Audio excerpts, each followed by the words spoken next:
আসসালামু আলাইকুম, সবাই কেমন আছেন? আজকে আমি আপনাদের সাথে শেয়ার করছি বাঁধাকপি দিয়ে গরুর মাংস ভুনা রেসিপি। আর এই মজাদার ভুনা গরুর মাংস দিয়ে ভাত, পোলাও, রুটির সাথে জাস্ট জমে যাবে। আর এইভাবে রান্না করলে খেতেও ভীষণ মজার হয়। তো চলুন বেশি কথা না বাড়িয়ে মূল রেসিপিতে চলে যাই। রান্না করার জন্য প্রথমে আমি চুলায় আমার ফ্রাই প্যানটা বসিয়ে দিলাম। ফ্রাই প্যানটা গরম হয়ে আসলে এখানে আমি প্রায় 1 কাপের মতো তেল দিয়ে দিচ্ছি। এখন আমি 1 কাপের মতো পেঁয়াজ কুচি দিয়ে দিচ্ছি। পেঁয়াজ কুচিগুলি দিয়ে কিছুক্ষণ এরকম নেড়ে চেড়ে এর মধ্যে আমি ছোট ছোট 3টা তেজপাতা, 5টা এলাচ, 4টা দারুচিনি, লং, গোলমরিচ দিয়ে দিচ্ছি। এগুলি দিয়ে ভালোভাবে 2-3 মিনিট রান্না করে নিচ্ছি এবং এর মধ্যে 4 থেকে 5 চামচের মতো আদা রসুন পেস্ট, টেস্ট অনুযায়ী লবণ অ্যাড করে দিচ্ছি।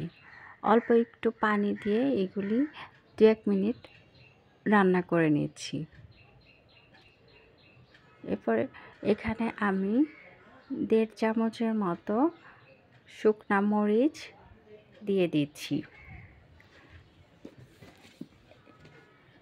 এরপর 1 চামচ জিরা দিয়ে দিচ্ছি, 1 চামচের একটু কম হলুদ এবং ধনিয়া গুঁড়া 1.5 চামচের মতো দিয়ে দিচ্ছি। সাথে জিরা গুঁড়াও 1.5 চামচের মতো দিয়ে এগুলি ভালোভাবে মিশিয়ে নিচ্ছি।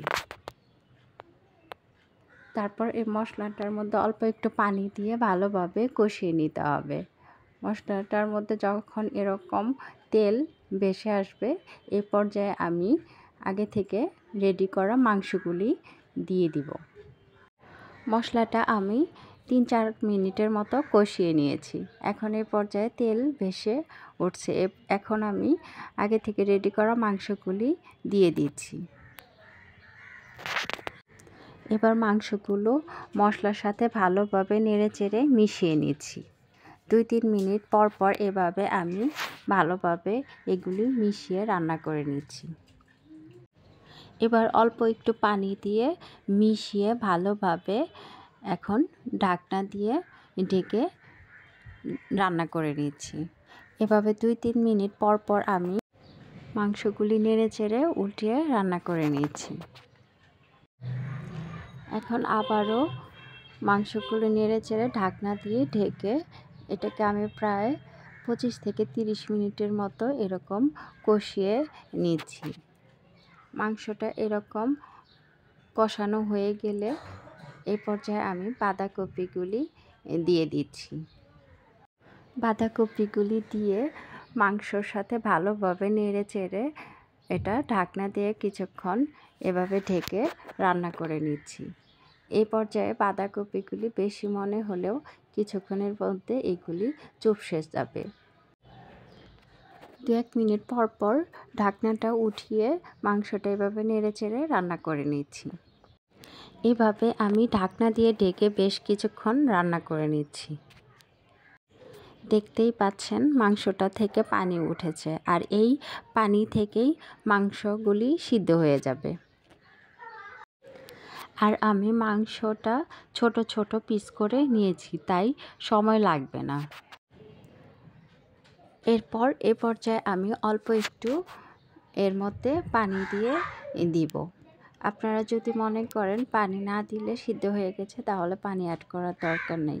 কারণ আমার মনে হয়েছে এর মধ্যে একটু পানি দিতে হবে, কারণ আমার বাঁধাকপিগুলি সেদ্ধ হয় নাই। তাই অল্প একটু পানি দিয়ে আমি এগুলি রান্না করে নিচ্ছি। আমি আবারও ঢাকনাটা খুলে মাংসগুলি এভাবে নেড়েচেড়ে রান্না করে নিচ্ছি, যেন নিচে লেগে না যায়।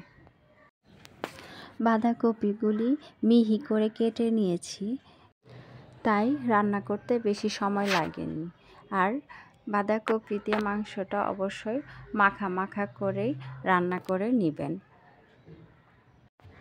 আর আমার এই রেসিপিটা আপনাদের ভালো লাগলে সবাই কমেন্ট করে জানাবেন আর বেশি বেশি শেয়ার এবং সাবস্ক্রাইব করবেন। সবাই ভালো থাকবেন। আল্লাহ হাফেজ।